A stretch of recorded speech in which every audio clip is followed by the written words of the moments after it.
Leo tarehe 31 mwezi wa 12 2025 ni siku ya mwisho wa mwaka wa 2025 ambayo kila mmoja wetu anatamani na kumuomba Mungu imalizike salama ili aupokee mwaka mpya 2026. Kulingana na desturi zetu kama Watanzania, huwa tunakuwa na shughuli mbalimbali katika kuhitimisha mwaka na kuukaribisha mwaka mpya.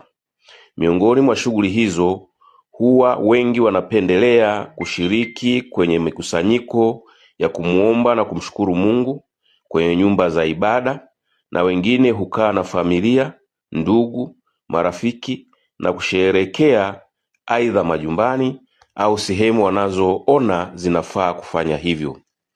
Ili hayo matumaini ya kila mmoja wetu na shughuli hizo ziweze kufanyika bila hofu au wasiwasi, amani, utulivu na usalama lazima uwepo. Kwa mantiki hiyo, Jeshi la Polisi linatoa wito ili kila mmoja aweze kusherehekea sikukuu ya mwisho wa mwaka na kuukaribisha mwaka mpya kwa namna anavyoona inafaa, ili mradi havunji sheria. Ni wajibu kwa kila mmoja kuzingatia kanuni za kiusalama, kwa usalama kuanza na wewe kwanza.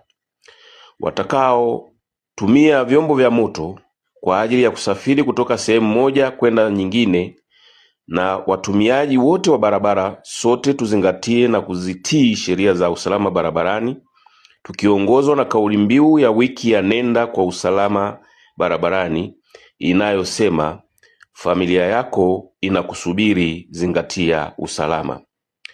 Kwa wale ambao wameomba kibali cha kupiga fataki na wakaruhusiwa, wazingatie maelekezo na muda waliopewa ili kuepuka usumbufu kwao na kwa wengine, hasa wagonjwa wetu walioko mahospitalini na majumbani. Ni marufuku kuchoma matairi popote, ikiwepo kwenye barabara zote nchini. Wenye tabia kama hizo au wanaopanga kufanya hivyo watambue, unapochoma matairi barabarani au kwa kutumia chochote kinachosababisha moto kuwaka na kuchoma barabara, unachoma miundombinu iliyojengwa au iliyotengenezwa na fedha zilizotokana na kodi yako na za Watanzania wengine. Hivyo unajihujumu mwenyewe na wengine. Epuka kupanga na kufanya uhalifu wa aina hiyo.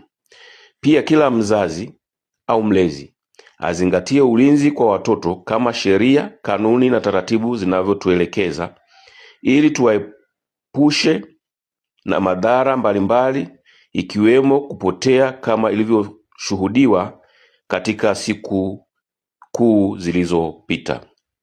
Jeshi la Polisi Tanzania lipo imara katika kuimarisha usalama kwa misingi ya sheria, ili kila mmoja asherehekee kwa amani na utulivu.